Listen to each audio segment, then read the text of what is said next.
Normally, right now, I would be at school teaching, but I'm on Christmas break right now. And I always like to get a little something for all my kids. Last year, went to the mall, got a whole bunch of little gifts that I knew that each one of them would like. Spent more than I should have. But it's so fun to wrap everything in a pretty package and give it to them, and they're not expecting to get anything always from their teacher, so it's cool to surprise them.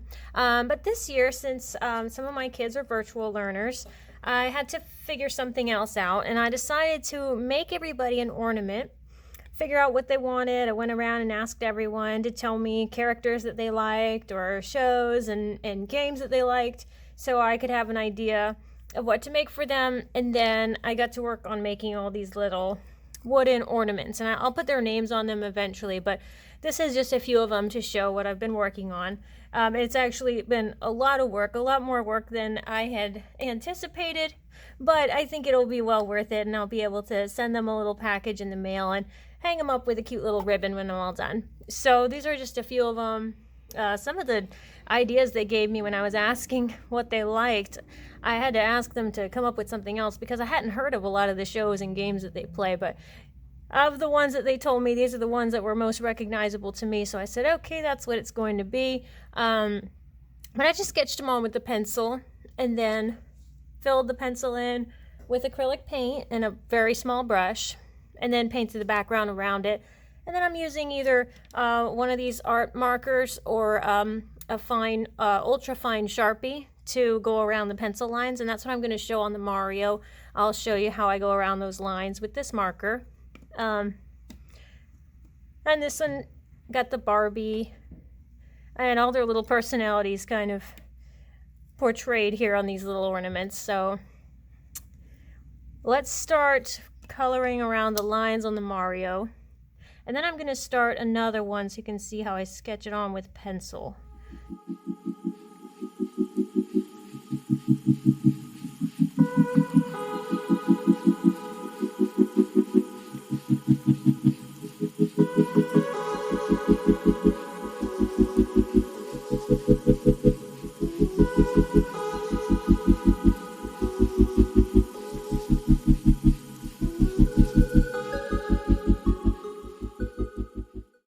Okay, so now I have all of the lines gone over with the black marker, and I saved a little room on all of them to put the kid's name. I just sort of decided on a background color that contrasted well with the main colors of the characters, something that matched and something that maybe I thought that that particular kid would like on their ornament. And so, you can get creative with where you put your writing, and you can squeeze it into a small space or kind of do something a little fancier with it. You don't have to just draw it on a straight line, and you can even go around the curve of it, make it fun. You can use paint markers to do that part if you don't want to go with the brush and possibly mess up, because sometimes those bristles can be a little unpredictable and go ways you don't want them to go.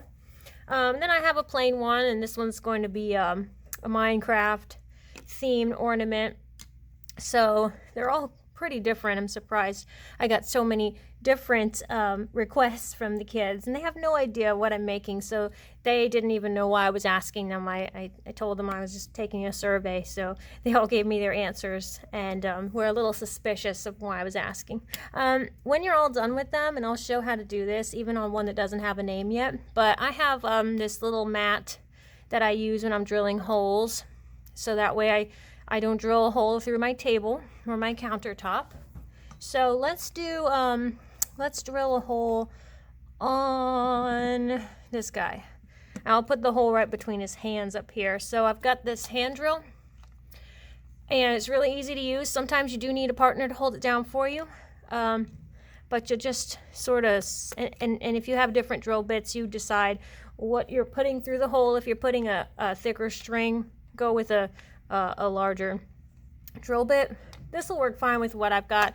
I've got these thin ribbons, and that'll be fine. I can just thread it through with the needle. But you decide where you want to put your hole. I can kind of hold this down with my hand while I'm holding the drill steady. And then with these thin little pieces of wood, these little cutouts, just a couple of turns and you're already through. So I like to do a couple of times holding the ornament still, just twist it back and forth a couple times to clean up the hole so you don't have any pieces of wood or splinters sticking out. And it's really easy. What you could also do is, not with a regular hole puncher, but I have this really neat thing called a crocodile. And back when scrapbooking was pretty big, this thing was a handy tool to have around so you could do eyelets. It's got an eyelet setter in there. But don't really use it much for that. I mostly use it for the hole puncher on the side because it's a really strong, sturdy hole puncher. There's two sizes. There's the small and there's the large on the other side. And then it's got these little settings that you can slide if you're doing it on a piece of paper and you want to set how far in on the paper you're going to place your hole. But this will actually cut right through a wood circle. So let's take the Sonic guy and put a hole right here on top of, right above his ear. We'll do it with the small side. That's where we're going to be punching, right in there. So just line him up where you want him. Make sure you got that placed in the right spot. You're not cutting through his ear. Cut it. It's really easy and it comes out so clean. Got the sticker in the back. But a couple different ways to put a hole through a thin piece of wood. I like using this, but it's not necessary if you've got something strong and sturdy like the crocodile. That works really well too. And so on my next one, I'm just going to start sketching out redstone. The kid liked Minecraft, and so I'm gonna sketch a block on this one. I'll just show you how I kind of get it set up, and you don't have to worry about your lines because you're going to paint over it all. The center of the cube, it's a block, so Minecraft has all cubes, and so you guys see I'm drawing a cube. Now these are all parallel lines, but they're at different heights. Just bring these up a little bit. So the top of the cube is going to be this little pitch here. It almost looks like a little house to start. And then your lines here connect these guys. And it should kind of match what you've got going on the top, the same kind of angle that you've got on the top. Try to match that as well as you can. You can erase on wood, definitely can.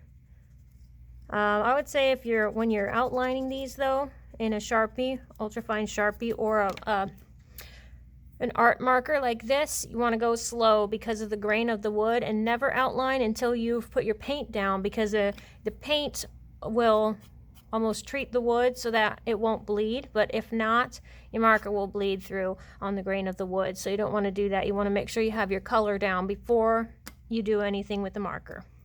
All right, so I'm just sketching it. So it's pencil, then paint, then marker, then if you really want to go crazy with it, seal it. But I think I'm going to use this stuff, even though it smells really strong. I'll just do it outside and lay these on a piece of paper and spray them outside, because I don't want to risk possibly pulling up any of the ink that's freshly drawn on there. Also, because this is not a Sharpie. It says it's water resistant, but I don't trust it. So I want to make sure that I'm not smearing my lines. I'm just going to use the spray instead of a brush on varnish, because I think this will do a better job, and it will avoid any smearing of the fresh ink. So here's my little block. I know that the top of my block, this line is parallel with that line, and this line is parallel with that line, just like so. Now you can darken the pieces that you're going to be staying within. These lines are what I'm going to be coloring in. I'm not going to need this line right here, so I can get rid of it. Or if you remember that you don't need it, you can just work around it. And this one, it's redstone, so I'm going to paint it gray. I think I'll do different shades though. So one side I'll do a light gray, the other side I'll do a darker gray, and maybe a medium gray on the top.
think that one is going to be pretty much done. Now I need a background for it, and I don't know what kind of background to do on something like this. I like them to all be pretty different, so I don't really want to use a color I've already used. I was thinking black might be neat, but I've already got black covered. I might do another one. So I might just color that background black, or whatever color you think that the person you're giving this to would want. So I guess I'll use the first brush that I had, this guy right here. We'll do black.